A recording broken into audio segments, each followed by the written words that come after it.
श्री स्वामी समर्थ, जय जय स्वामी समर्थ, श्री स्वामी समर्थ, जय जय स्वामी समर्थ.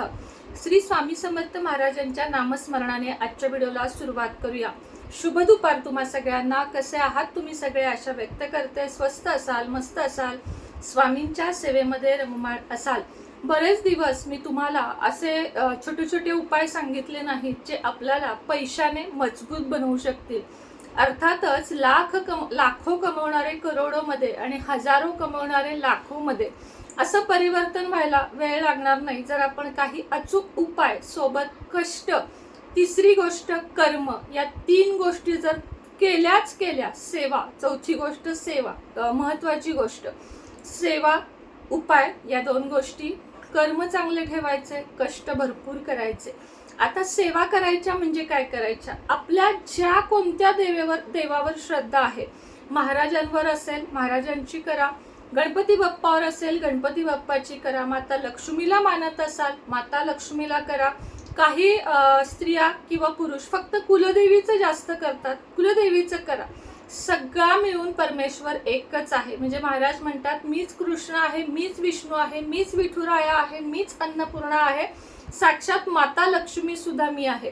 असं आपल्याला प्रत्येकच देवी देवतांनी सांगितलेलं आहे की तुम्ही कोणाचीही सेवा करा ती एकाच देवापर्यंत म्हणजे परमेश्वरापर्यंतच पोचते. फक्त परमेश्वराची ही विविध रूपे आहेत, जसं की गणपती बाप्पा, माता लक्ष्मी असेल, महाराज असतील, साईबाबा असतील, अशी अनेक विविध रूपांमध्ये आपण मूर्ती रूपे त्यांना पुजतो.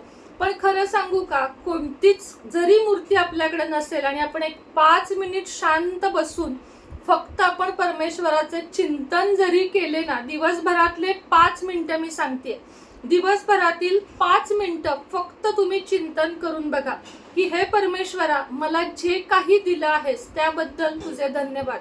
सकाळी उठता क्षणी आजचा नवीन दिवस दाखवल्याबद्दल धन्यवाद. आजची सुरुवात छान झाली, धन्यवाद. मला 2 वेळचं खायला प्यायला दूध, चहा मिळत आहे त्याबद्दल धन्यवाद. ज्या मऊ गादीवर, ज्या मऊ बेडवर मी झोपत आहे त्यासाठी धन्यवाद. मी माझ्या पायाने उठून चालत माझ्या कामापर्यंत जात आहे त्यासाठी धन्यवाद. मला माझ्या कुटुंबाचा चरितार्थ चालवण्यासाठी जी काही धनदौलत मिळत आहे, जे काही घाम गाळून कष्ट करून पैसा मी मिळवत आहे त्याबद्दल धन्यवाद. रात्री घरी आल्यानंतर मी आज सुखरूप माझ्या कुटुंबापर्यंत पुन्हा आलो किंवा पुन्हा आले त्याबद्दल धन्यवाद. लाखो जण मुलबाळ होण्यासाठी धडपडत असतात, मला तू 2 छान सोन्यासाठी सारखी लेकरं दिलीस त्याबद्दल धन्यवाद. आणि ज्यांच्याकडे जे नाहीये त्यांना पण तू ते द्यावस, ही जर तुम्ही वृत्ती ठेवाल की पुढचा कसा पुढे जातोय, मी त्याला कसं मागं खेचतोय, हे सोडून द्या. तुम्ही करताय, तुमच्यासारखी 4 जण अजून करत आहेत, तुमच्या शेजारी करत आहेत, करू द्या. मला एकच तुम्हाला सांगायचंय, इथलं जे आहे ना, कोणी कोणाचंही चोरी करू शकत नाही. म्हणजे नशीब कोणी कोणाचं कॉपी करू शकत नाही, कला कोणी कोणाची कॉपी करू शकत नाही. मग ते सख्खा असू दे, परका असू दे किंवा शेजारचा असू दे, तुम्हाला जेवढं द्यायचं आहे, मी तुम्हाला नेहमी सांगते की तुमच्यासाठी काय योग्य आहे ते महाराज तुम्हाला देणार. वेळ लागेल, लेट पण थेट, असंच आहे आपल्या महाराजांचं. म्हणून कर्मावर विश्वास ठेवा, कष्टावर विश्वास ठेवा. आज 2 तास कष्ट करत आहात, उद्या 3 तास करा, 4 तास करा, कष्ट वाढवा. एकत्र व्यवसाय चालू करा. तुम्हाला नोकरीमध्ये, आता तुम्ही म्हणाल ताई आम्हाला 10,000 पगार आहे, त्याचा 1,00,000 होईल का? अजिबात होणार नाही. पण जर तुम्ही त्या नोकरी सोबत एखादा बिझनेस छोटा मोठा सुरू केलात, तुम्ही 500, 1000, 1,500 असे हळूहळू करत रोजचे वाढवत गेलात, तर एक दिवस तुम्हाला लखपती आणि करोडपती होण्यापासून कोणीही वाचवू शकणार नाही. कारण आत्ताच्या काळात फक्त एका नोकरीवर अवलंबून राहणं, हा तशी नोकरी असेल, तसं पॅकेज असेल तर गोष्ट वेगळी आहे. पण जे मिडल क्लास आपण म्हणतो की महिन्याला 30,000, 25,000 पूर्ण घर, किराणा माल सगळं आपण चालवत आहोत, तर तुम्हाला कुठंतरी थोडीशी नवीन सुरुवात केली पाहिजे. तर मात्र आपल्याला करोडपती लखपती होण्यापासून कोणीही थांबवू शकत नाही, हा माझा शब्द आहे. हा सारांश सगळा समजावण्याचं कारण की कष्ट आणि कर्म 2 चांगले ठेवले ना, तर बाकी सगळ्या गोष्टी जुळून येतात. आणि त्या तुम्हाला जुळून येण्यासाठी 2 गोष्टींच्या मागं लागावं लागेल. एक म्हणजे कष्ट, दुसरा म्हणजे कर्म. आता तुम्हाला सांगणारे अगदी छोटासा उपाय जे तुम्हाला पर्समध्ये दैनंदिन ठेवायचा आहे. बरेच दिवस मी याच्यावर व्हिडिओ केला नाही. सगळ्यात पहिल्यांदा शुक्रवारी माता लक्ष्मीची पूजा करावी. गुलाबाचं फूल, गुलाबाचा अत्तर, गुलाबाचा धूप आणि 21 लाल अक्षता, कुंकवामध्ये थोडंसं पाणी घ्यायचं, त्याच्यावर कुंकू, त्याच्यावर 21 अखंड बासमती जो असतो ना, अख्खा बासमती, एकही तांदूळ तुटलेला नको आहे, त्याच्यामध्ये कुंकवात लाल करायचे आणि ते माता लक्ष्मीला वरून असे चरणांपासून वरती जाऊन ते व्हायचे.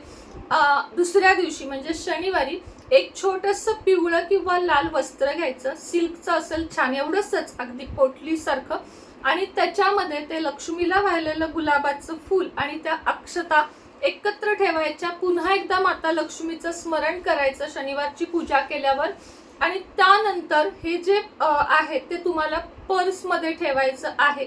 खूप सुंदर उपाय आहे. दुसरा उपाय हिरव्या वेलचीचा. प्रत्येक शुक्रवारी एक अशी हिरवी वेलची व्हायची आणि त्या 21 झाल्या ना, 21 वेलची झाल्या माता लक्ष्मीला वाहून, एकूण 21 डबीत घालून ठेवून द्यायची. एक झाली स्टीलच्या डबीत घालून ठेवून द्यायची. अशा 21 शुक्रवार श्रीसूक्त 11 वेळा म्हणायचं किंवा 16 वेळा म्हणायचं, आणि प्रत्येक शुक्रवारी संध्याकाळी 16 वेळा श्रीसूक्त म्हणायचं, 1 वेळा फलश्रुती म्हणायची, आणि या 21 हिरव्या वेलची आपल्याला पर्समध्ये ठेवायच्या आहेत. याने सुद्धा खूप छान फरक पडतो. कोणत्याही एका शुक्रवारी, शुक्ल पक्षातलं असेल जास्त चांगलं, शुक्रवारी आपल्याला 5 गोमती चक्र आणि 5 कवड्या लक्ष्मीला व्हायच्या आहेत, आणि त्यानंतर तुम्हाला त्या आपल्या पर्समध्ये ठेवायच्या आहेत. हा सुद्धा खूप सुंदर उपाय आहे. लवंगा सुद्धा एक शुक्रवारी सुरुवात करून 21 दिवस ओळीने जर 21 लवंगा तुम्ही जर माता लक्ष्मीला वाहिल्यात, 21 कशा ते सांगते. पुन्हा प्रश्न येतात, मला उत्तर द्यायला जमत नाही काही वेळेस. आज शुक्रवार 1 लवंग, शनिवार 2 लवंग, 3, 4, 5 अशा करत 21 एकूण झाल्या पाहिजेत. आता पहिली लवंग वाहिली, पुन्हा डबीत ठेवायची, दुसरी वाहिली, डबीत ठेवायची, 21व्या दिवशी 21वी डब्यात ठेवायची, आणि मग त्या सगळ्या काढायच्या. पुन्हा एकदा श्रीसूक्त म्हणायचं. 21 दिवसाची श्रीसूक्ताची ही सेवा आहे. 21 दिवस ओळीने रोज 16 वेळा श्रीसूक्त म्हणून शेवट एकदा फलश्रुती म्हणायची, माता लक्ष्मीला प्रार्थना करायची. त्यानंतर या लवंगा जवळ ठेवायच्या. महत्वाच्या कोणत्याही कामाला जाताना यातली 1 लवंग तोंडामध्ये ठेवायची आणि कामाला त्या जायचं. तुमचा इंटरव्ह्यू असू दे, तुमची नोकरी असू दे, तुमचे घराचे व्यवहार असू दे, तुमचे कर्जाचे व्यवहार असू दे, तुमचे कर्ज प्रकरण असू दे, कोणत्याही गोष्टीत तुम्हाला याच्यामुळे मार्ग निघेल. ती लवंगा खाऊन टाकायची, कुठेही बाहेर तोंडातून वगैरे टाकायची नाही, ती चावायची शेवटी आणि गिळून टाकायची. बघा तुम्ही, आज मी तुम्हाला अगदी मोजके 4 उपाय सांगितलेत.